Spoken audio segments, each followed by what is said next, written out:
मनुष्य का यह भ्रम है कि वह पृथ्वी का स्वामी है, कि यह पृथ्वी उसके लिए बनी है। लेकिन यदि विज्ञान की आंखों से देखा जाए तो यह धरती भी अस्थायी है, सूर्य भी अस्थायी है। और जब सूर्य अस्थायी है तब मनुष्य की क्या औकात। पृथ्वी आज जहां है वहीं नहीं रहेगी, वह सूर्य से धीरे धीरे दूर जा रही है, और जैसे जैसे वह दूर जाएगी उसके जीवन की संभावनाएं समाप्त होती जाएंगी। वैज्ञानिक कहते हैं 5 अरब वर्षों में सूर्य एक लाल दानव में बदल जाएगा और फिर सब कुछ निगल जाएगा। न पृथ्वी बचेगी, न मनुष्य, न इतिहास। जो कुछ है वह सब मिटने वाला है।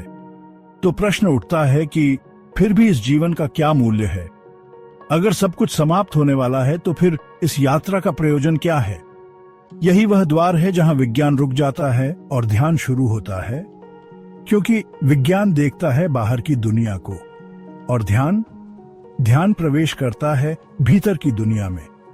विज्ञान कहता है सब कुछ मिटेगा, ध्यान कहता है सब कुछ बदल सकता है, मगर तुम जो हो साक्षी, वह कभी नहीं मिटता। जब शरीर मिटेगा चेतना बचेगी। जब पृथ्वी खत्म होगी चेतना किसी और रूप में प्रवाहित होगी। जब सूर्य बुझेगा चेतना किसी और दिए में जल उठेगी। और इसीलिए जो ध्यान करता है वह मृत्यु से नहीं डरता, क्योंकि वह जान गया कि मृत्यु केवल रूपांतरण है। एक देह से दूसरी देह, एक वस्तु से दूसरी वस्तु, एक रंग से दूसरे रंग। बुद्ध ने कहा था, मैं मरूंगा नहीं, मैं रूप बदल लूंगा। जैसे नदी समुद्र में समा जाए और वह पहचान न रहे, लेकिन जल वही है, वैसा ही मैं हूं। आज विज्ञान एक नए मोड़ पर है। अब वह पदार्थ की अंतिम परतों को छू चुका है और वहां जाकर उसे खालीपन मिला है।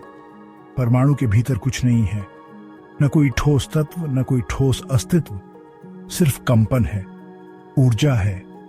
यानी जो हमें वस्तु दिखती है वह वस्तु नहीं, सिर्फ शक्ति का एक भ्रम है। बिल्कुल वैसा ही जैसे सपना। सपने में तुम दौड़ते हो, रोते हो, प्रेम करते हो, डरते हो, सब कुछ वास्तविक लगता है। लेकिन जैसे ही जागते हो सब गायब। फिर प्रश्न उठता है, क्या यह जीवन भी एक सपना है? जो व्यक्ति ध्यान करता है वह जान जाता है, हाँ यह भी सपना है। फर्क सिर्फ इतना है कि रात का सपना जल्दी टूटता है और जीवन का सपना मृत्यु के बाद टूटता है। लेकिन जिसने ध्यान से अपने भीतर प्रवेश किया है वह अभी जाग सकता है, और यही इस जीवन का सार है। जागो, देखो, जानो। पृथ्वी मिटेगी, मनुष्य मिटेगा, लेकिन अगर तुम अपनी चेतना को जान लोगे तो तुम उस चेतना के साथ बह जाओगे। वह चेतना ही एकमात्र सत्य है।